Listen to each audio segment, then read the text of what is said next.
नमः शिवाय। प्रिय शिव भक्तों, आज के इस वीडियो में हम शिव पुराण 15वां अध्याय, जिसमें देश, काल, पात्र और दान का विचार का वर्णन किया गया है, जिसे हम जानेंगे। तो चलिए शुरू करते हैं। जय भोलेनाथ। ऋषियों ने कहा, समस्त पदार्थों के ज्ञाताओं में श्रेष्ठ सूत जी हमसे देश, काल और दान का वर्णन करें। देश का वर्णन।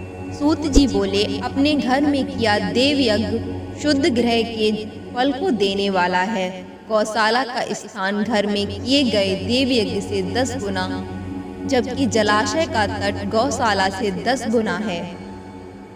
एवं जहाँ तुलसी, बेल और पीपल वृक्ष का मूल हो, वह स्थान जलाशय तट से भी 10 गुना महत्व देने वाला है। देवालय उससे भी अधिक महत्व रखता है। देवालय से 10 गुना महत्व रखता है तीर्थ भूमि का तट। उससे भी श्रेष्ठ है नदी का किनारा, तथा उसका 10 गुना उत्कृष्ट है तीर्थ नदी का तट। इससे भी अधिक महत्व रखने वाला है सप्तगंगा का तट, जिसमें गंगा, गोदावरी, कावेरी, ताम्रपड़ी, सिंधु, सरयू और रेवा नदियां आती हैं।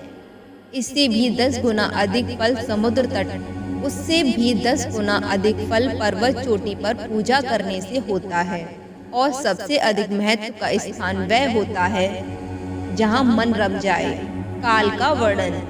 सतयुग में यज्ञ, दान आदि से संपूर्ण फलों की प्राप्ति होती है। त्रेता में त्याही, द्वापर में आधा, कलयुग में इससे भी कम फल प्राप्त होता है। परंतु शुद्ध हृदय से किया गया पूजन फल देने वाला होता है। इससे 10 गुना फल सूर्य संक्रांति के दिन, उससे 10 गुना अधिक फल तुला और मेष की संक्रांति में, तथा चंद्र ग्रहण में उससे भी 10 गुना फल मिलता है। सूर्य ग्रहण में उससे भी 10 गुना अधिक फल प्राप्त होता है। महापुरुषों के साथ में वह काल करोड़ों सूर्य ग्रहण के समान पावन है, ऐसा ज्ञानी पुरुष मानते हैं। पात्र वर्णन। तपोनिष्ठ योगी और ज्ञाननिष्ठ योगी पूजा के पात्र होते हैं, क्योंकि ये पापों के नाश के कारण होते हैं। जिस ब्राह्मण ने 24 लाख गायत्री का जाप कर लिया हो, वह भी पूजा का पात्र है। वह संपूर्ण काल और भोग का दाता है। गायत्री के जाप से शुद्ध हुआ ब्राह्मण परम पवित्र है। इसीलिए दान, जाप, होम, पूजा सभी कर्मों के लिए वही शुद्ध पात्र है। स्त्री या पुरुष जो भी भूखा हो, वही अन्न दान का पात्र है। जिसे जिस वस्तु की इच्छा हो, उसे वह वस्तु बिना मांगे ही दे दी जाए, जो दाता को उस दान का पूरा फल प्राप्त होता है। याचना करने के बाद दिया गया दान आधा ही फल देता है। सेवक को दिया दान चौथाई फल देने वाला होता है।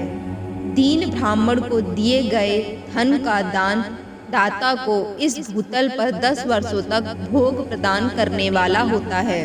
वेद वेदताओं को दान देने पर वह स्वर्ग लोक में देवताओं के वर्ष से 10 वर्षों तक दिव्य भोग देने वाला है। गुरु दक्षिणा में प्राप्त धन शुद्ध द्रव्य कहलाता है। इसका दान संपूर्ण फल देने वाला है। क्षत्रियों का शौर्य से कमाया हुआ, वैश्यों का व्यापार से आया हुआ और शूद्रों का सेवा वृत्ति से प्राप्त किया गया धन उत्तम द्रव्य है। दान का वर्णन। गौ, भूमि, तिल, सुवर्ण, घी, वस्त्र, धान्य, गुड़, चांदी, नमक, घोड़ा और कन्या नामक 12 वस्तुओं का दान करना चाहिए। गौदान से सभी पापों का निवारण होता है और पुण्य कर्म की पुष्टि होती है। भूमि का दान परलोक में आश्रय देने वाला होता है। तिल का दान देने वाला तथा मृत्यु का निवारक होता है। सुवर्ण का दान वीरदायक और घी का दान पुष्टिकारक होता है। वस्त्र का दान आयु की वृद्धि करता है। धान्य का दान करने से अन्न और धन की वृद्धि होती है। गुड़ का दान मधुर भोजन की प्राप्ति कराता है। चांदी के दान से वीर की वृद्धि होती है। लवण के दान से षड्रस भोजन की प्राप्ति होती है। कुहड़ा या कुष्मांड के दान को पुष्टिदायक माना जाता है। कन्या का दान आजीवन भोग देने वाला होता है। जिन वस्तुओं से श्रवण आदि इंद्रियों की तृप्ति होती है उनका सदा दान करें। वेद और शास्त्र को गुरुमुख से ग्रहण करके कर्मों का फल अवश्य मिलता है। इसे ही उच्च कोटि की आस्तिकता कहते हैं। भाई बंधु अथवा राजा के भय से जो आस्तिकता होती है वह निम्न श्रेणी की होती है। जिस मनुष्य के पास धन का अभाव है वह वाणी और कर्म द्वारा ही पूजन करे। तीर्थ यात्रा और व्रत को शारीरिक पूजन माना जाता है। तपस्या और दान मनुष्य को सदा करने चाहिए। देवताओं की तृप्ति के लिए जो कुछ दान किया जाता है वह सब प्रकार के भोग प्रदान करने वाला है। इससे इस लोक और परलोक में उत्तम जन्म और सदा सुलभ होने वाला भोग प्राप्त होता है। ईश्वर को सब कुछ समर्पित करने एवं बुद्धि से यज्ञ व दान करने से मोक्ष की प्राप्ति होती है। हर हर महादेव।